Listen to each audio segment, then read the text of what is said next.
this is really his first year. He's in a similar situation that Jalen Hurts was in a year ago.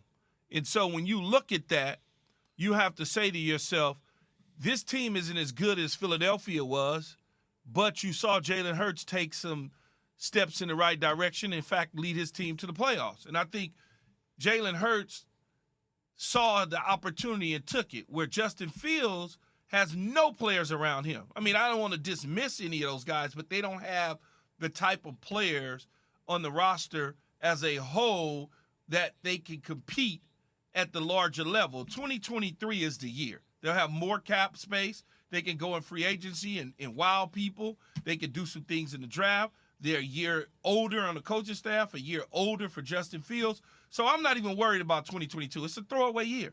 If they win 4 games, great.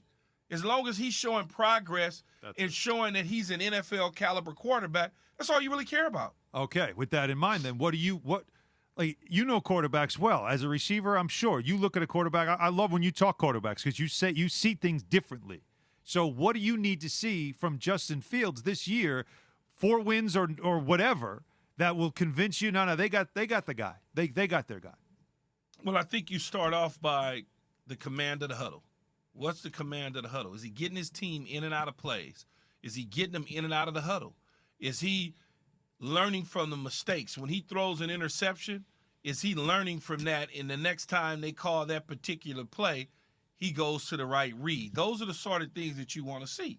And I think when you look at it, he's no different than anybody else that plays the quarterback position in the National Football League that is young. He's no different than Peyton Manning was. He's no different than Dante Culpepper was young, and many others that came before him. He's only in his second season, which is really his first season, because he didn't play a full slate of games a year ago, and he has an entirely new coaching staff. He doesn't have nearly the playmakers that they had a year ago on the team, and he doesn't have. It's different. It's a different situation for him. So is it fair to say he doesn't have the same pressure on him maybe that another second-year quarterback like Zach Wilson?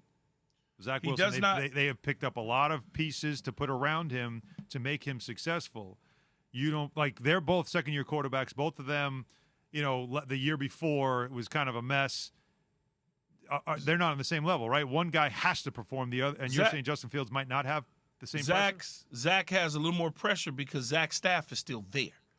Everybody's there, and they added pieces, right? I mean, the Chicago Bears, they lost their best receiver in Allen Robinson, who's in L.A. with the Rams now. Mm-hmm. So when you start Khalil Mack's in L.A. with the Chargers, when you start looking at the roster, the Jets roster is way better with a coaching staff in their second year. So you would naturally think that the Jets would win more games and be more competitive than the Chicago Bears. What else do you expect from the Chicago Bears on the defensive side, moving on from Khalil Mack? If we get away from Justin Fields for a minute, just looking at the rest of that roster, the head coach is more of a defensive guy, right? Can they be competitive in a division that still has Aaron Rodgers and has a Vikings team that also has changed at coach, but still has a lot of the same pieces of a team that always felt like they, I don't say underachieved, but could have been or should have been a better team? Look, it doesn't matter what they got on the defensive side, special teams. They don't have anything. Right. So if they win 4 games, that's a plus.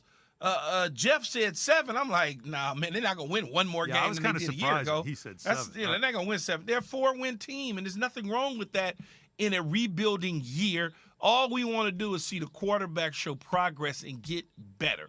If he does that, then they got their quarterback of the future. They can stop talking about we never had a quarterback since Sid Luckman. They've had a ton of quarterbacks too. They're like the Browns. I mean, they're really similar to the Browns, the team that just perpetually try to find that believe it or not, the Browns quarterbacks that they had was better than Chicago's quarterbacks since whenever history. You didn't like Rex Grossman? Tim Couch was okay. He wasn't like complete failure to a degree. Mm-hmm. He was okay. Mm-hmm. Yeah, you didn't like Rex Grossman, I'm guessing, right? You didn't like that. It's amazing how some franchises like the Packers can go from one Hall of Famer to another, and yet others can go 3 decades without finding a guy that is, of the caliber of franchise quarterback. Some quarterback. Well, see, let me see. Justin Fields. Who are the Justin Fields?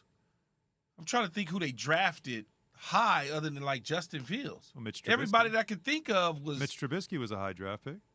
Yeah, but Mitch had success. They just I don't know why they just soured on him so fast. I have no idea, but I like Mitch Trubisky. Again, here's a quarterback who led a team to the playoffs twice, but I think it was so much vitriol and hate for him because the way the coaches presented the situation. Yeah. They were trying to use him more as an scapegoat to save their own rear ends. Well, that's why he got thrown to the Wolves. You think that's Ryan Pace looked at the draft, saw Fields and the opportunity to move up for him, and decided like this could save my job?